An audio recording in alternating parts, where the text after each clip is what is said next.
Yo, what's poppin', y'all? It's your boy Stacks, and I'm back with another episode of Grew Up Inside. Big shout out and much love to everyone that has been tuning in from the get-go. All my new subscribers, like everyone that has been liking the videos and commenting and stuff and following me. Y'all the shit, man. I appreciate it more than y'all may think. You know what I'm saying? Cause like I said before, I tossed it around in my head a lot before I was going come on here and make a channel, because I didn't really know the type of response that I was going to get. You know what I mean? I didn't think that people were going to give a fuck like I gave a fuck, you know? And to see, you know, I'm dropping videos and I got almost 200 subscribers in less than a month, and I was on the homie Death's channel, you know, he's helping me being on theirs, you know, helping me bring traffic. You know, it's encouraging, you know, basically what I'm getting at. It's encouraging and I appreciate it. You know what I'm saying? So, yeah, I'm going to keep coming on here as much as I can and dropping fire content for y'all. You know what I mean? And I hope that y'all like it. So today what I'm going to do, man, for everyone that have watched all my videos and shit already, I'm just going to continue my story part 3. So, last time I was on here, I told y'all how I spent like 40 some days at a detention center, and then I got transferred to my home detention center because the county that I got locked up in wasn't my home county. I was from that county and I know that county very well, but at the time I was living with my father and he was in the county across the river. You know what I'm saying? Yeah, I did 40 some days there, and then they transferred me over to my home county, and I got out. I was out on not house arrest, but it's something that they call in-home detention. And on in-home detention, like, you're still not allowed to leave your house. Like, you still have to have your parents go with you anywhere. You have a curfew, shit like that. Basically, you're just like it's like house arrest without the ankle monitor. And they call it in-home detention. Excuse me. So I was on in-home detention, and I was out after 40 some days, only 2 motherfucking weeks. 2 weeks later, I ended up getting back in trouble, being young and being dumb, you know what I mean? I stole a pistol, and then I sold it to someone, you know what I mean? And the person I sold it to, obviously, when they got caught for it or whatever, you know, they said they got it from me. And, you know, the cops were knocking at my door one night after school out of nowhere, right? So my dad opens up the door and shit, and it's the police. And as soon as he sees it's the cops, he gives me that look like I'm going, boy, you wait till these motherfucking cops leave, you gonna get it. You know what I mean? Like, I'm gonna smash you. That's how the look he gave me. So and then the cops start going on to telling him why they're there. And, you know, obviously he let him in, and then like they tell him like they're there for, you know, it's a report that I sold a gun to someone, this and that. My dad's like, boy, you sold a gun? What the fuck, you playing with blah blah blah blah blah? And he was really pissed about it. And of course I denied it. Denied it. So the cops ended up leaving. I guess they didn't have enough evidence to take me right then and there. The next day, or like the day after, I'm pretty sure it was the next day, but it might have been a day in between. I'm at school, right? And I get called to the office, right? And I'm like, why do I gotta go to the office? They're like, Mr. Such and Such want to see you. And it was my math teacher. And I'm like, why does my math teacher want to see me in the office? And for some reason, they had me on ISS that whole day. And for those of you who don't know what ISS is, which I'm pretty sure y'all fucking do, because everyone probably had to go through it, it's in-school suspension. You go sit in the classroom all day, and you got to do all your work there, and you eat there and shit like that. So I was on ISS that whole day, and I haven't even did nothing bad in school at the time. So I was wondering why they had me in ISS. And as soon as they had me up there all day, I already registered like, damn, I think they're going to lock me up. And what do you think fucking happened? So they tricked me. They told me the math teacher wanted me in the office, so I went down to the office and shit, you know what I'm saying? And as soon as I walk into the one room, I see my PO. And I'm like, oh, all the blood just drains from my face. I knew that I was getting locked back up. Like, I swore to myself that after the first time, I was done. I was done with this shit, you know what I mean? Which, if I would have never stole the gun and fucking sold it in the first place. You know what I mean? So, I fucking blood leaves my face. I see my PO in there, and they're like, turn around, Mr. Havis, the cop right there around the corner. So I'm like, damn. Put my hands behind my back and shit. And then as they're walking me out, my right-hand man see me like, yo, Stacks, what the fuck? And I'm just like, because everyone already knew, to see the cop. And then for some reason, as I'm being taken out, the whole motherfucking school was like watching. I'm like, how the fuck does everyone know what's going on right now? So what happened was they seen the police outside, obviously from the rooms, and word spread. So like half the fucking school watching me. I'm fucking walking away with my head down and shit, shaking my head, cussing and shit. My PO's like, hey, watch the foul language. And I'm like, man, fuck you, man. I'm already going back. So 2 weeks later, man, I ended up back. And I ended up not even going back for the fucking whole gun deal.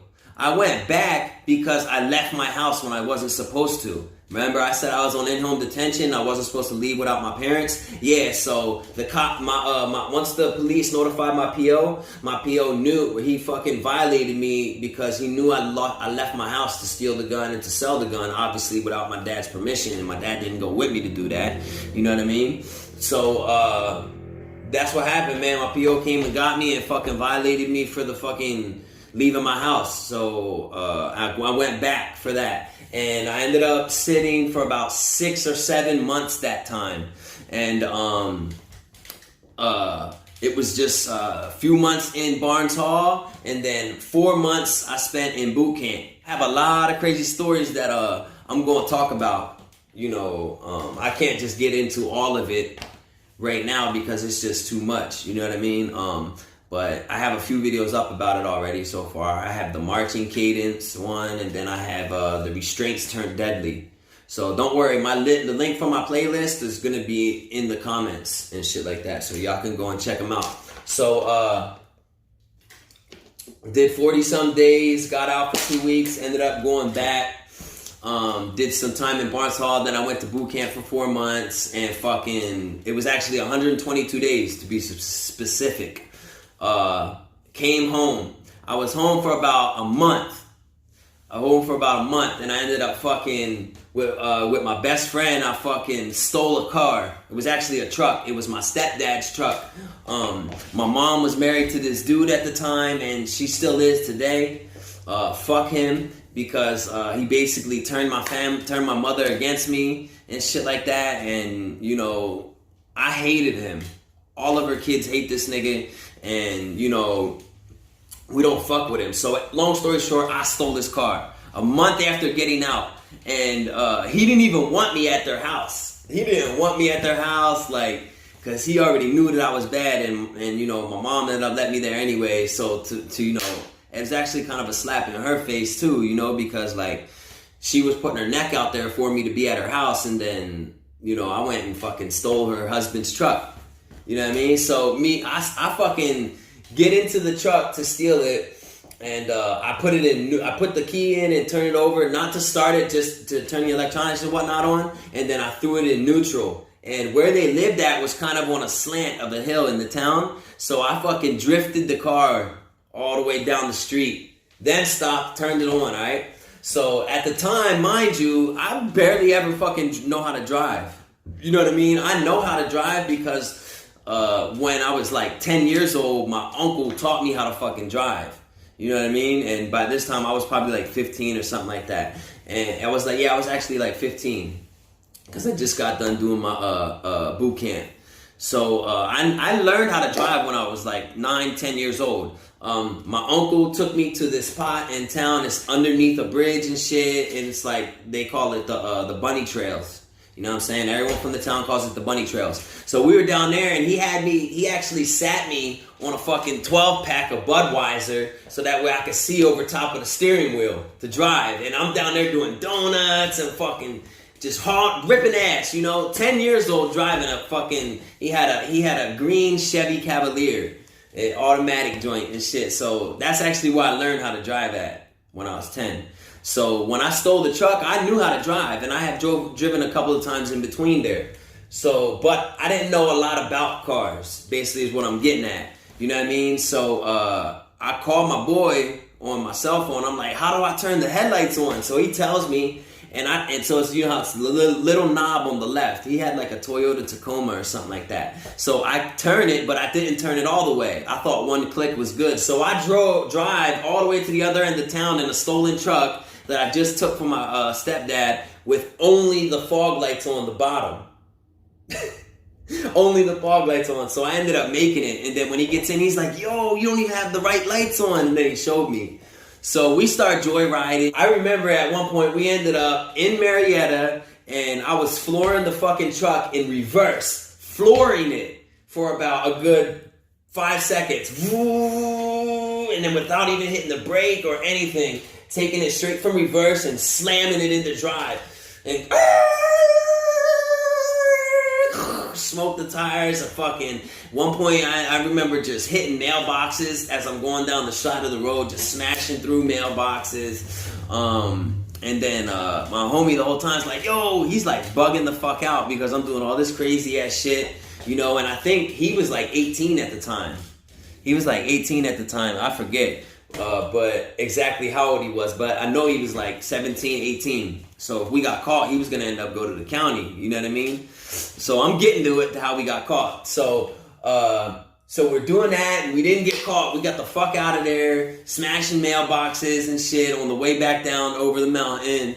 And so I decide that I want to take the truck and go to my local high school at the time. And where our high school is at the top of like a hill. Everyone knows about the high school hill. It's really steep, and it's like a whole mile long, or maybe even longer, right? So I ended up going to the fucking school, and we're up there, and I fucking wilding out right on the front lawn, fucking burning out, driving through the bushes. I took the truck down into the football field, doing donuts in the football field, donuts in the fucking baseball field, and then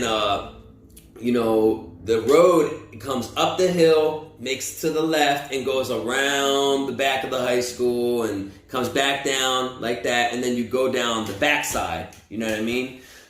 So we're coming around and shit, I'm bugging out, doing burnouts and shit, and I go down the backside of the hill. Now when you go down the backside of the hill, you can either make a right to go back down into town or make a left to go up into the mountain and hit the back roads. So I'm like, I make a left and I go and I act like I'm going to go up into the back roads. But right before I make a turn to go, like, there's like a real tight S bend. Right before I do that, I fucking jerk the wheel to the left and start four-wheeling the truck down over the fucking grass embankment separating the road and the parking lot. I get down to the parking lot, start doing fucking donuts, right? All the while I'm doing this, there's a cop at the bottom of the fucking hill on the highway right there, just sitting, doing whatever, and he sees that it's like 3 o'clock in the morning at the time, so he sees the fucking headlights going round and round and round. So he's like, what the fuck? And I ended up getting caught. He came up, and I see him with the headlights out, and by the time that happened, I had already stopped doing the donuts or whatever, and my friend, my homie that was with me, got into literally the cab of the truck, the back. And when I seen the cop, he screamed, and I floored it. Went down the back hill, got past through my first turn, and then got to like my first fucking like turn right on Ironville Pike is what they call it, and I smashed into a fucking pole, and my homie that was in the back smacked into the back of the fucking windows, and the cab almost went through him. Fucking thing was smoking. Next thing you know, I'm getting janked out the fucking car, and he didn't even get locked up. The homie that was with me, I took the whole rap. You know what I'm saying? So he didn't get in trouble. So a month after doing my fucking 6-month bid, I was right back in. And my PO at this point was fucking, sick and tired of my bullshit. And he was like, fuck it. And I was at the local detention center probably for a fucking, 3-4 months, something like that. And I ended up getting set up to a year. I got set up to a year, and then it was in a residential placement out in western Pennsylvania in a town called Marionville, PA. The placement was called Abraxas 1. And basically a residential placement, what that is everyone's locked up by court adjudication which means they got sentenced. They did something bad and got sentenced. But it's not locked. Like the no doors are locked. It's like a big ass fucking college campus with a whole bunch of dorms, different dorm names. The dorm that I was in, the name of it was called Explorer, and it was known to be one of the stricter dorms and shit like that. So I got set up to a year at Abraxas, a month after getting out, a month after doing 6 months. So I did my bid, got out for only 1 month, and was right the fuck back in. Got sentenced to a year at 15 years old. While I was doing my time at Abraxas, there was a lot of corruption going on. And when I say corruption, I don't mean like staff was bringing weapons in, staff were bringing drugs in. I mean corruption like we were getting abused. Kids were getting hurt in these so-called restraints. And then they were being threatened and forced to keep quiet about it. You know, I wasn't getting no visits. I got one visit while I was there. I was supposed to get more and shit. I was never getting no visits. The staff members that were there were like over the top with as far as like screaming in your face, being rude and disrespectful. Because the program is actually like a drug and alcohol type program. You know what I mean? And / mental health program. This is the type of placement where they should be like, you know, trying to help you change your thinking and like reform you. Which in a way they did and they would, as far as like doing groups with us and make us doing shit like that. But like there were kids with like attitudes and come from really bad backgrounds and stuff like that. And these staff members and so-called counselors don't even have the specific training necessary to deal with troubled youth, you know? So, excuse me. Like we were being abused verbally, you know, like they didn't know how to talk to us. They would scream in our faces. Like I wasn't even there for fucking 6 hours before I had someone in my face screaming at me about something he read in my file. You know what I mean? He read that I carried a gun or I sold a gun, and he asked me, you know, what kind of gun, or do I carry guns or something like that? And I'm like, I don't carry one currently, you know? And he's like, oh, blah, blah, blah. And starts screaming at me about how he knew I didn't have a fucking gun on me and this and that. And they ended up restraining me that night. Not even 6 hours into it, I got restrained. And when I did, there was only two dudes. And when I was there, it's like 6 hours away from my home county. So it was late at night. Everyone was in bed and, you know, there's no cameras there. These dudes picked me up, slammed me, fucking knocked the wind out of me, and hit my eye off the ground, swelled my eyes shut. You know what I mean? And fucking, I tried to tell my dad on a phone call, and when I did, I got a look, and you know they basically made gestures at me, letting me know shut the fuck up or it's gonna be worse. And then when I hung up, they literally grabbed me by my chest, jacked me against the wall, started talking shit to me in my face. Telling me, you know, anyone hears about this, it's gonna be worse for you. We're gonna put black both your eyes. We'll fucking fuck you up. They went on to say some very derogatory terms this close to my face. They weren't screaming at that time because when I was on my phone call, it was in the middle of the day. So 6 hours into this program, you know, they're swelling my eye closed in a drug and alcohol, you know, residential fucking placement. It's supposed to be treatment center. And, you know, they're over here beating us the fuck up and threatening us to be quiet about it when we want to try to tell our parents or our POs and shit like that. You know what I mean? Which is real fucked up. You know what I mean? There's so-called counselors there that don't even have training. You know what I mean? And they're beating us up in these restraints. There's kids that have gotten their elbows literally shattered, walking around in full cast from shoulder to wrist for fucking months, weeks on end.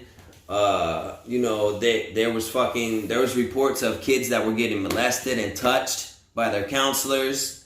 You know what I mean?